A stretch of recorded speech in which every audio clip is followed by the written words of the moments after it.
अस्सलाम वालेकुम जी, welcome to IP trainers. मैं हूं हसनैन। उम्मीद है आप सब खैरियत से होंगे, ठीक ठाक होंगे। चैनल पे नए हैं तो सब्सक्राइब करके बेल आइकन दबा दें ताकि आइंदा आने वाली वीडियोस की नोटिफिकेशंस मिलती रहें।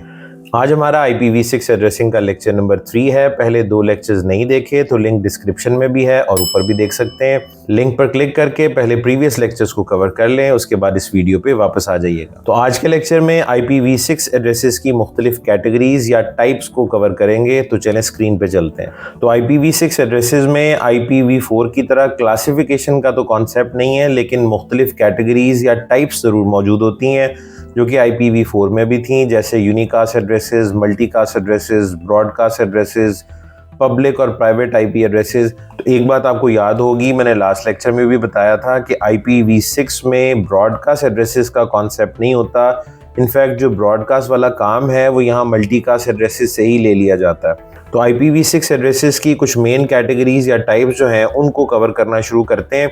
एक चीज़ ध्यान में रखिएगा कि IPv6 एड्रेसेस में भी स्पेशल एड्रेसेस या रिजर्व्ड एड्रेसेस मौजूद होते हैं, उनको हम आइंदा आने वाले लेक्चर्स में कवर करेंगे। आज हम कुछ मेन कैटेगरीज पे बात करने लगे हैं। सबसे पहले मैं लिस्ट डाउन कर लेता हूँ, फिर एक एक करके उन पे डिस्कशन करना शुरू करते हैं। तो जनाब IPv6 में एक कैटेगरी है जिसको हम कहते हैं जी ग्लोबल यूनिकास्ट एड्रेसेस, और दूसरी कैटेगरी है जी यूनिक लोकल एड्रेस या एड्रेसेस। इसी तरीके से एक कैटेगरी है जिसको हम लिंक लोकल कहते हैं जी, लिंक लोकल एड्रेस या लिंक लोकल एड्रेसेस। और फोर्थ नंबर पर है मल्टीकास्ट एड्रेसेस। आप देख सकते हैं कि कुछ नाम इनमें आपको जाने पहचाने नजर आएंगे, जैसे मल्टीकास्ट एड्रेसेस IPv4 में भी थे, यहाँ पर भी हैं। लिंक लोकल एड्रेस का कॉन्सेप्ट IPv4 में भी था, वो मैंने आपको लास्ट लेक्चर्स में बताया हुआ है। ऑटोमेटिक प्राइवेट IP एड्रेस का कॉन्सेप्ट, या उसको भी लिंक लोकल एड्रेस कहा जाता है। बहरहाल लिंक लोकल एड्रेसेस का कॉन्सेप्ट IPv4 में भी है, यहाँ पर भी मौजूद है। अच्छा, इसी तरीके से ग्लोबल यूनिकास्ट एड्रेसेस और यूनिक लोकल एड्रेसेस, ये एक नया नाम आपको यहाँ पे नज़र आ रहा होगा। तो चलें जी इन पे बात करना शुरू करते हैं। एक चीज़ ज़हन में रखिएगा, ये जो ऊपर वाली 3 कैटेगरीज आप देख रहे हैं, इनका कलर मैं चेंज कर देता हूँ। ये तीनों के तीनों एड्रेसेस हैं यूनिकास्ट एड्रेसेस, ठीक है जी। अलग अलग तरह के हैं, लेकिन ये तीनों के तीनों यूनिकास्ट एड्रेसेस होते हैं। और जो फोर्थ नंबर पे आपको नज़र आ रहा है वो मल्टीकास्ट एड्रेस है। और मैंने आपको पहले ही बता दिया है कि ब्रॉडकास्ट एड्रेसेस का कॉन्सेप्ट IPv6 में नहीं होता। ब्रॉडकास्ट वाला काम भी हम मल्टीकास्ट से यहाँ पे लेते हैं। जब हम मल्टीकास्ट एड्रेसेस की डिटेल में जाएंगे तो आप लोग देखेंगे कि मल्टीकास्ट एड्रेसेस की काफ़ी सारी फर्दर टाइप्स हैं, अलग अलग तरह के मल्टीकास्ट एड्रेसेस होते हैं, ठीक है। वो जो ब्रॉडकास्ट वाला काम हम IPv4 में करते थे वो यहाँ मल्टीकास्ट एड्रेसेस से ही ले लिया जाता है। इंशाल्लाह जब मल्टीकास्ट को डिटेल में देखेंगे तो आपको बेहतर आइडिया हो जाएगा। तो अब जी ये इन चारों को एक एक करके पढ़ना शुरू करते हैं। सबसे पहले ग्लोबल यूनिकास्ट एड्रेसेस को डिस्कस कर लेते हैं, उसके बाद फिर बाकियों को देखेंगे वन बाय वन, ठीक है। तो अब ग्लोबल यूनिकास्ट एड्रेसेस क्या है, ठीक है। क्या इन जैसी कोई चीज़ IPv4 एड्रेसेस में भी मौजूद है? जी बिल्कुल मौजूद है। एक तो मैंने आपको पहले भी बताया था कि अगर आपने IPv4 एड्रेसिंग नहीं पढ़ी हुई, डायरेक्ट IPv6 को पढ़ना शुरू कर दिया तो आपको मुश्किल होगी, क्योंकि मुझे जगह जगह पे IPv4 एड्रेसेस का रेफरेंस देना पड़ता है। तो यहाँ पर भी जी मैं इसको रिलेट करके बताऊंगा कि IPv4 में इन एड्रेसेस की तरह की क्या चीज़ होती है। तो चलें बात करते हैं जी इस पर। सबसे पहली चीज़, ये एड्रेसेस जो हैं ये कन्फिगरेबल हैं, यानी हम किसी भी डिवाइस पे ग्लोबल यूनिकास्ट एड्रेसेस को कॉन्फ़िगर करना चाहें तो बिल्कुल कॉन्फ़िगर कर सकते हैं। तो दूसरी प्रॉपर्टी इनकी ये है कि ये राउटेबल हैं, यानी राउटिंग टेबल में नज़र भी आएंगे और आप इनको किसी भी राउटिंग प्रोटोकॉल में एडवर्टाइज कर सकते हैं। इनके लिए स्टैटिक और डायनामिक राउटिंग की जा सकती है। तो third property global unicast addresses का कॉन्सेप्ट बिल्कुल क्लियर कर देगी। जैसे IPv4 में पब्लिक IP एड्रेसेस होते हैं, IPv6 के अंदर ग्लोबल यूनिकास्ट एड्रेसेस होते हैं, यानी पब्लिक नेटवर्क में या आपकी डिवाइस का जो पब्लिक इंटरफेस है उसके ऊपर ग्लोबल यूनिकास्ट एड्रेसेस को कॉन्फ़िगर किया जाता है, ठीक है। तो they are like public IP addresses. हम पब्लिक IP की टर्म यूज़ करते हैं IPv4 के लिए, IPv6 में ग्लोबल यूनिकास्ट एड्रेसेस इस्तेमाल होंगे। अच्छा, अब साथ ही एक और चीज़ भी डिस्कस कर लें। अगर आपके सामने एक IPv6 एड्रेस लिखा हो तो आप आइडेंटिफाई कैसे करेंगे कि ये ग्लोबल यूनिकास्ट एड्रेस है या कोई और एड्रेस है, ठीक है। अब याद होगा आपको फॉर्मेट के ऊपर, यानी IPv6 एड्रेस के फॉर्मेट पे लास्ट लेक्चर में हमने काफ़ी डिटेल से बात कर ली हुई है। तो IPv6 एड्रेसेस को लिखना, उसको आइडेंटिफाई करना, ये तो अब आपको अच्छे तरीके से आता ही है, ठीक है। तो ये मैंने 3 प्रॉपर्टीज़ जो है वो आपके सामने ग्लोबल यूनिकास्ट एड्रेसेस की लिखी हुई हैं। कन्फिगरेबल होते हैं, राउटेबल होते हैं, पब्लिक IP एड्रेसेस की तरह होते हैं। इन्हें आप अपनी डिवाइस का जो पब्लिक इंटरफेस है, जो इंटरनेट के साथ कनेक्टेड होता है, उस पर आप इनको कन्फिगर करते हैं, ठीक है। अब इसको पहचानेंगे कैसे, ठीक है। एक IPv6 एड्रेस आपके सामने लिखा हो तो आप उसको आइडेंटिफाई कैसे करेंगे। अच्छा, उसके लिए आप पिछले लेक्चर की सारी बातें अपने ज़हन में लेके आएँ। IPv6 एड्रेस का फॉर्मेट क्या था जी? टोटल 128 बिट्स होती हैं। हम बाइनरी में नहीं लिखते, हेक्साडेसिमल नंबर में लिखते हैं। तो टोटल हेक्साडेसिमल नंबर कितने होते हैं जी IPv6 में? 32 हेक्साडेसिमल नंबर होते हैं, ठीक है। और लेफ्ट से राइट की तरफ हम लिखते हैं 8 ग्रुप्स हम बनाते हैं। देयर आर 8 ग्रुप्स और हर ग्रुप के अंदर मेंबर 4-4 होते हैं, ठीक है। अच्छा, मैं एक काम करता हूँ कि इनको तो अब हमने बाद में ही डिस्कस करना ना, तो यहाँ से इसको हटा लेते हैं ताकि इस पेज पे सारी डिस्कशन जो है हमारी वो अब ग्लोबल यूनिकास्ट एड्रेसेस की हो।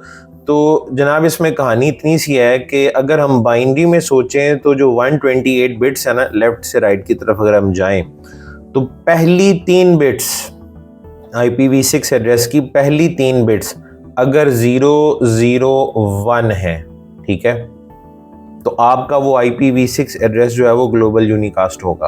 पहली 3 बिट्स आपने देखनी है। अच्छा, अब आपको पता है ना कि 4 बिट से एक हेक्साडेसिमल नंबर बन जाता है। टोटल 32 हेक्साडेसिमल है IPv6 में और 4 बिट से एक हेक्साडेसिमल नंबर बन जाता है। ये कितनी बिट्स हैं? 3 बिट से तो एक हेक्साडेसिमल नंबर नहीं बनेगा ना। और इसके बाद अगर 4th बिट इसमें शामिल की जाए तो आपका पहला हेक्साडेसिमल नंबर पूरा होगा, ठीक है। IPv6 में अगर हम 128 बिट्स लिखें और 4-4 बिट का हर हेक्साडेसिमल नंबर होता है, तो पहली 4 बिट जब इकट्ठी होंगी तो आपका पहला हेक्साडेसिमल नंबर बनेगा, ठीक है। तो पहला हेक्साडेसिमल, उसकी पहली 3 बिट्स, या यूं भी कह सकते हैं IPv6 एड्रेस की पहली 3 बिट्स या पहले हेक्साडेसिमल नंबर की पहली 3 बिट्स अगर 001 है तो आपका IPv6 एड्रेस जो है वो क्या होगा? ग्लोबल यूनिकास्ट, ठीक है। अच्छा, अब ये जो इसके अंदर चौथी बिट आप देख रहे हैं ना, एक बिट के कितने कॉम्बिनेशन होते हैं? देखिए, अब कॉम्बिनेशन हर जगह काम आ रहे हैं, वो जो IPv4 में सीखे थे। तो एक बिट के कितने कॉम्बिनेशन होते हैं जी? 2 कॉम्बिनेशन होते हैं। ये वाली बिट या तो 0 होगी या 1 होगी, और तो कुछ हो नहीं सकता, ठीक है। तो लेट से पहली 3 बिट्स अगर 001 हो और ये वाली बिट 0 हो, ठीक है, इसका आंसर क्या आएगा? तो ये भी आपको लास्ट लेक्चर में सिखाया था कि हेक्साडेसिमल नंबर्स को बाइनरी से डेसिमल या डेसिमल से बाइनरी में आप कैसे कन्वर्ट कर सकते हैं। तो जनाब इसको अगर आप कन्वर्ट करें तो आपको पता ना, ये वाली बिट 1, 2, 4 और ये 8 होती है, ठीक है। तो ये जनाब 2 बनेगा, यानी ये 2 की बाइनरी लिखी हुई है और ये 2 हेक्साडेसिमल नंबर है। अच्छा, अब अगर ये वाली बिट जो है वो अगर 1 हो और पहली 3 बिट्स 001 हो, इसका आंसर क्या आएगा? 2 + 1, ठीक है, यानी कि ये बाइनरी जो है वो 3 की लिखी हुई है, ठीक है। इसका मतलब ये हुआ कि पहली 3 बिट्स अगर 001 हो तो 4th बिट उसके साथ या 0 हो सकती है या 1 हो सकती है। तो उसका आंसर क्या आएगा जी? या तो 2 आएगा या 3 आएगा। तो बड़ा सिंपल हो गया जी। अगर पहला हेक्साडेसिमल नंबर 2 हो या 3 हो तो आपका IPv6 एड्रेस जो है वो ग्लोबल यूनिकास्ट एड्रेस होगा। यानी बिट्स के चक्कर में आपने नहीं पढ़ना, ना पढ़ें, क्योंकि IPv6 एड्रेस तो लिखा होगा हेक्साडेसिमल में। तो आप क्या पहले उसको बाइनरी में कन्वर्ट करें, फिर जाके पहली 3 बिटें देखें। तो आपने याद रख लेना है कि अगर पहला हेक्साडेसिमल नंबर, भाई पहला हेक्साडेसिमल नंबर अगर 2 है या 3 है, क्योंकि 2 में भी पहली 3 बिटें 001 होती हैं और 3 के लिए भी पहली 3 बिटें 001 होती हैं, ठीक है। तो 2 या 3 इनमें से कुछ भी हो, आपका नंबर जो है वो, आपका वो IPv6 एड्रेस जो है वो ग्लोबल यूनिकास्ट एड्रेस होगा। तो चाहे बिट से आइडेंटिफाई कर लें, ज़्यादा आसान है, आप हेक्साडेसिमल नंबर से आइडेंटिफाई कर सकते हैं। तो 2 से शुरू होने वाले और 3 से शुरू होने वाले सारे के सारे आपके जो IPv6 एड्रेसेस हैं वो ग्लोबल यूनिकास्ट है। वैसे अगर मैं आपसे पूछूं कि ये ग्लोबल यूनिकास्ट एड्रेसेस कितने हो सकते हैं, अगर हम वैसे ही जनरली अंदाज़ा लगाने की कोशिश करें, तो आपने अभी कहा था कि ये पहली 3 बिटें 001 होनी चाहिए बस, ठीक है। यानी अब बाकी टोटल 128 बिटें हैं ना, तो पहली 3 बिटें आपने 001 कर दी, तो बाकी कितनी बची? 125, ठीक है। तो 2 रेज़ टू पावर 125 कर लें। अब आपको अंदाज़ा है, इस कैलकुलेशन का लास्ट लेक्चर में भी की थी, 2 रेज़ टू पावर 128 किया था, बहुत बड़ा आंसर आया था। तो 2 रेज़ टू पावर 125 का भी कोई छोटा आंसर नहीं आएगा, यहाँ पे लिखना मुश्किल हो जाएगा उसको। तो इतने आपके ग्लोबल यूनिकास्ट IPv6 एड्रेसेस हो सकते हैं, ठीक है जी। 2 रेज़ टू पावर 125 ये बहुत बड़ा नंबर है, ठीक है। तो इतने आपके ग्लोबल यूनिकास्ट एड्रेसेस हो सकते हैं। अच्छा, अब अगर आपसे कोई ये कहे 2 से शुरू होने वाले ग्लोबल यूनिकास्ट एड्रेसेस कितने होंगे, वो भी बड़ा आसान है भाई। 2 पूरा लिखने के लिए, यानी एक हेक्साडेसिमल नंबर लिखने के लिए तो 4 बिटें चाहिए होती है ना, पहली 4 बिटें ये वाली। तो अगर आप पहली 4 बिटें रिजर्व कर लेते हैं तो बाकी कितनी बची? 124। तो 2 रेज़ टू पावर 124 कर लें, ठीक है। तो 2 से शुरू होने वाले कितने IPv6 एड्रेसेस हैं? 2 रेज़ टू पावर 124, बहुत बड़ा आंसर आएगा। सिमिलरली 3 से शुरू होने वाले कितने IPv6 एड्रेसेस हैं? वो भी 2 रेज़ टू पावर 124, क्योंकि 3 लिखने के लिए कितनी बिटें चाहिए होती हैं? 4। बाकी कितनी बची? 124 आउट ऑफ 128, ठीक है। तो 2 रेज़ टू पावर 124 करेंगे, इतना बड़ा आंसर आएगा। यानी 2 से शुरू होने वाले एड्रेसेस भी इतने हैं और 3 से शुरू होने वाले एड्रेसेस भी इतने ज़्यादा हैं, ठीक है। उनको ख़त्म होने में भी काफ़ी टाइम लगेगा। और ये भी याद रखिएगा, IPv6 एड्रेसेस में बहुत सारे एड्रेसेस अभी अनडिफाइंड पड़े हुए हैं। जैसे जैसे ज़रूरत पड़ती जाएगी उनका मकसद डिफ़ाइन करते जाएंगे, क्योंकि जितने अभी डिफ़ाइन हो चुके हैं वो बहुत है, उससे काफ़ी ज़्यादा टाइम गुजर जाएगा। जब वो ख़त्म होंगे तो देखी जाएगी उसके बाद आगे क्या करना है। तो फिलहाल भाई आप ये 2 से शुरू होने वाली ख़त्म कर लें, बड़ी बात होगी, ठीक है। उसके बाद 3 से शुरू होने वाले एड्रेसेस की बारी आएगी। बहरहाल आप इन दोनों को इस्तेमाल कर सकते हैं, दोनों यानी 2 से या 3 से शुरू होने वाले एड्रेसेस को कन्फिगर किया जा सकता है। ये सब के सब एड्रेसेस 2 वाले भी और 3 वाले भी ग्लोबल यूनिकास्ट एड्रेसेस होंगे, ठीक है। उम्मीद करता हूँ कि आज के बाद आपके सामने कोई IPv6 एड्रेस लिखा हो और उसका पहला हेक्साडेसिमल नंबर देख के अगर वो 2 या 3 हुआ तो आप बता देंगे जी कि ये एक ग्लोबल यूनिकास्ट एड्रेस है, ठीक है। चलें जी, अभी फ़िलहाल मकसद यही था कि इन एड्रेसेस को आइडेंटिफाई कैसे किया जाता है उस पर बात कर लें, उनका मकसद क्या है उसको डिस्कस कर लें। IPv6 को समझने के लिए या पढ़ने के लिए हमें आपको बहुत ज़्यादा वक्त नहीं लगेगा, क्योंकि हमारा बैकग्राउंड IPv4 का बड़ा अच्छा बन गया हुआ है। काफ़ी सारी चीज़ें जो हैं वो उसके साथ रिलेट करके, कंपेयर करके हमारे लिए समझना बड़ा आसान हो जाता है। तो हम IPv4 एड्रेसेस के मुकाबले में IPv6 को काफ़ी जल्दी कवर कर लेंगे। चलें जनाब, नेक्स्ट जो एड्रेस है उस पर बात करते हैं, या नेक्स्ट कैटेगरी जो है उसको डिस्कस कर लेते हैं। पहली कैटेगरी थी हमारी ग्लोबल यूनिकास्ट एड्रेसेस की। दूसरी कैटेगरी जो मैंने लिस्ट डाउन अभी की थी वो थी यूनिक लोकल एड्रेसेस।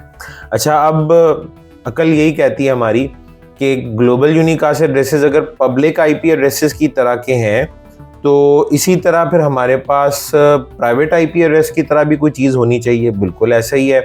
तो IPv6 एड्रेसेस में दूसरे नंबर पे जो मैंने कैटेगरी लिखी थी जिसका नाम था, अच्छा तो इसको भी मैं आपके सामने टाइप कर देता हूँ। Second category is unique local address. अच्छा, बिल्कुल उसी तरह जिस तरह आपने अभी ग्लोबल यूनिकास्ट एड्रेसेस को डिस्कस किया है, इनके बारे में भी इसकी भी प्रॉपर्टीज़ लिख लेते हैं हम।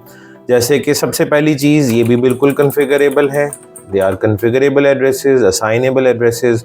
उसके बाद नंबर 2 पे ये राउटेबल भी हैं, यानी आपको राउटिंग टेबल में नज़र आएंगे, आप इनके लिए स्टैटिक या डायनामिक राउटिंग परफॉर्म कर सकते हैं। अच्छा, और थर्ड इसकी प्रॉपर्टी ये है कि ये IPv4 में जिस तरह प्राइवेट IP एड्रेसेस होते हैं, IPv6 एड्रेसेस में यूनिक लोकल एड्रेसेस को इस्तेमाल किया जाता है।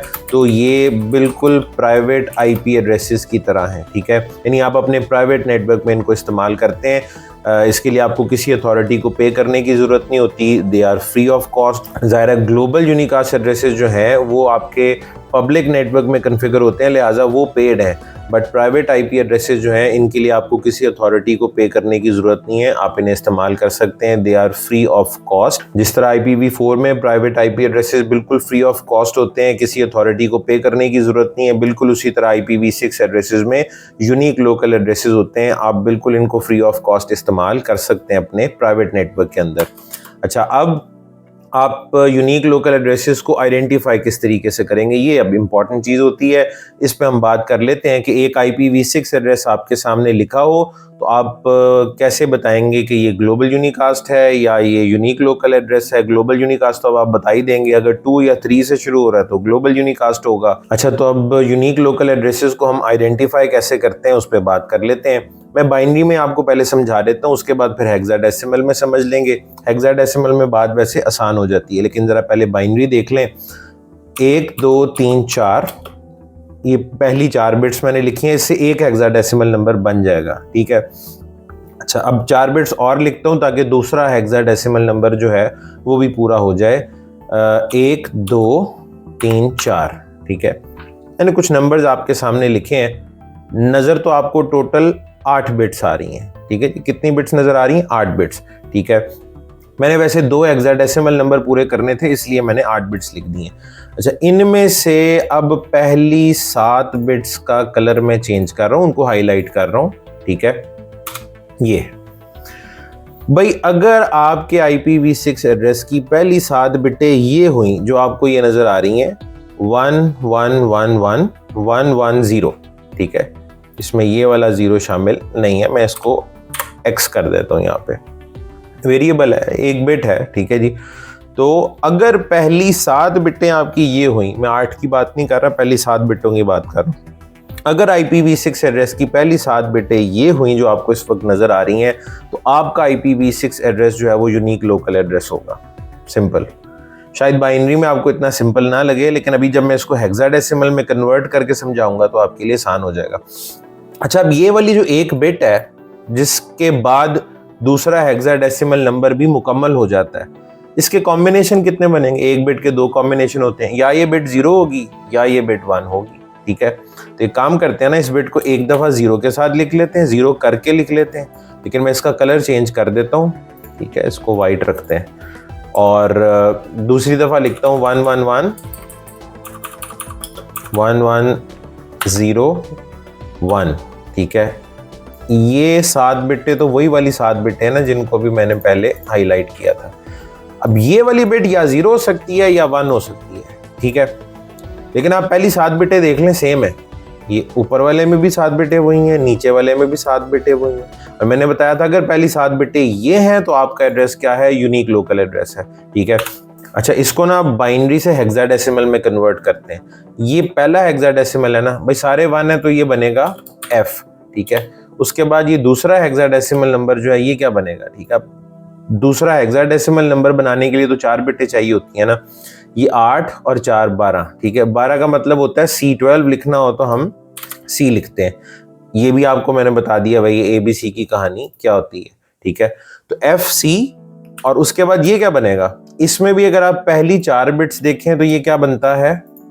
F, ये F की बाइनरी है। उसके बाद अब ये किस चीज़ की बाइनरी है? 8 और 4 12 और ये 1 13, ठीक है जी। और 13 का मतलब या 13 का मतलब जो है वो D होता है, ठीक है। अब काफ़ी आसान हो गया है भाई, FC और FD से शुरू होने वाले सारे के सारे एड्रेसेस जो हैं वो क्या होंगे? यूनिक लोकल एड्रेसेस होंगे। FC या FD से शुरू होने वाले जितने भी एड्रेसेस हैं वो आपके यूनिक लोकल एड्रेसेस होंगे, यानी आप कह सकते हैं एक तरह से आपके प्राइवेट IP एड्रेसेस होंगे, फ्री ऑफ कॉस्ट हैं, जिनको आप अपने प्राइवेट नेटवर्क में कॉन्फ़िगर कर सकते हैं, ठीक है। और वैसे FC से कितने एड्रेसेस बनते हैं और FD से कितने एड्रेसेस बनते हैं, अगर आपसे कोई ये पूछे तो उसका जवाब आप कुछ यूँ दे सकते हैं। FC पूरा लिखने के लिए, यानी FC लिखने के लिए 2 हेक्साडेसिमल पूरे लिखने के लिए आपको पहली 8 बिटें चाहिए ना, तो बाकी कितनी बची? 120। तो 2 रेज़ टू पावर 120 कर लें। FC से शुरू होने वाले इतने कॉम्बिनेशंस बनते हैं, बहुत ज़्यादा कॉम्बिनेशन बनेंगे, आप इन्हें ख़त्म कर लें, बड़ी बात है। बहरहाल आपके पास ये 2 है फ़िलहाल, एफ डी से शुरू होने वाले कितने कॉम्बिनेशन होंगे? भाई एफ डी के लिए भी आपको पहली 8 बिटें चाहिए, बाकी 120 अभी फारिग पड़ी हुई है, 2⁻120 करेंगे तो एफ सी से भी 2⁻120 कॉम्बिनेशन बनते हैं और एफ डी से भी 2⁻120 कॉम्बिनेशन बनते हैं। ठीक है, टोटल 128 बिटें होती हैं ना, पहली 8 तो आपने ये लिख दी, बाकी बची 120, तो उनके कितने कॉम्बिनेशन होंगे? 2⁻120। अगर आपने एफ डी लिख दिया तो पहली 8 बिटें ये हो गई, बाकी बची 120, 2⁻120 करेंगे तो आपके पास कॉम्बिनेशन आ जाएंगे कि एफ डी से कितने आपके पास यूनिक लोकल एड्रेसेस शुरू होते हैं। अच्छा, वैसे कोई आपसे पूछे भाई टोटल यूनिक लोकल एड्रेसेस कितने हैं, तो उसके लिए आपको पता ही है भैया, तो आप इन दोनों को ऐड कर लें, वो भी ठीक है, या एक और तरीका भी है, ये 7 बिटें चाहिए होती हैं ना यूनिक लोकल के लिए, एक्चुअल में तो ये वाली 7 बिटें हैं, तो अगर 7 बिटें रिजर्व कर लें, बाकी कितनी बची हैं? 128 में से 121, ठीक है, तो 2⁻121 कर लें, ठीक है, तो आपके पास टोटल यूनिक लोकल एड्रेसेस जो है वो आ जाएंगे। इसका 2⁻121 का आंसर वही आएगा जो इन दोनों को ऐड करके आएगा। ठीक है जी, 2⁻120 वाले FC के साथ 2⁻120 वाले FD के साथ उनको ऐड कर ले तो यही आंसर आएगा जो 2⁻121 का आता है। ठीक है, तो बहरहाल जी इतने आपके पास यूनिक लोकल एड्रेसेस हैं। उम्मीद करता हूँ कि ग्लोबल यूनिकास्ट और यूनिक लोकल एड्रेसेस को आप इजीली आइडेंटिफाई कर सकेंगे। मैं एग्जांपल देने के लिए कुछ एड्रेसेस लिख भी देता हूँ, फिर उनके आगे हम लिख लेते हैं जी कि इनमें से कौन सा यूनिक लोकल है और कौन सा ग्लोबल यूनिकास्ट है। याद रखिएगा सिस्को, हवावे, जुनिपर वगैरह के एग्जाम्स में भी अगर हम बात करें जहाँ पे मल्टीपल चॉइस क्वेश्चंस आते हैं तो इस कॉन्सेप्ट से रिलेटेड बहुत सारे सवाल बन सकते हैं। अच्छा, तो आप कुछ एग्जांपल्स देख लेते हैं, जैसे कि मैं लिखता हूँ जी 2003:5, ठीक है। अच्छा, एक लिखता हूँ जी FC01:AB। अच्छा, फिर है 30AB:2। अच्छा, एक है जी FD02:CC। ठीक है भाई, पहले तो ये बताएं ये IPv6 एड्रेसेस ठीक भी हैं या नहीं। ये बिल्कुल IPv6 एड्रेसेस का फॉर्मेट है, आप इसको बिल्कुल इस तरह से लिख सकते हैं। डबल कॉलन का कॉन्सेप्ट मैंने आपको लास्ट टाइम बताया था। टोटल 8 ग्रुप्स होते हैं। अब देखें इसमें मैंने जो लिखे हैं वो 2 ग्रुप्स हैं, यहाँ पे 6 ग्रुप्स गायब हैं, और वो 6 ग्रुप कहाँ से गायब हैं? जहाँ पे डबल कॉलन लगा हुआ है वहाँ से आपने 0 वाले ग्रुप्स गायब किए होंगे, क्योंकि डबल कॉलन सिर्फ एडजेसेंट 0 ग्रुप्स को रिप्लेस कर सकता है। तो इसका मतलब है जो दरमियान में 6 ग्रुप्स थे उन सब में जीरोस थे, तो आपने डबल कॉलन से रिप्लेस कर दिए। ठीक है, अच्छा अब देखें ये 2 से शुरू हो रहा है ना, इसका मतलब है कि ये ग्लोबल यूनिकास्ट एड्रेस है। अब यहाँ पे FC है, FC से शुरू होने वाला एड्रेस जो है वो यूनिक लोकल होता है। अब ये 3 से शुरू हो रहा है, ये ग्लोबल यूनिकास्ट। ये FD से शुरू हो रहा है, लिहाजा ये यूनिक लोकल एड्रेस है। ठीक है, उम्मीद करता हूँ जी आपको ग्लोबल यूनिकास्ट और यूनिक लोकल एड्रेसेस को आइडेंटिफाई करना आ गया होगा। आज का लेक्चर जनाब मैं इतना ही रख रहा हूँ, इंशाल्लाह आपसे मुलाकात होगी नेक्स्ट लेक्चर में। तब तक के लिए अपना ख्याल रखें, अल्लाह हाफिज़।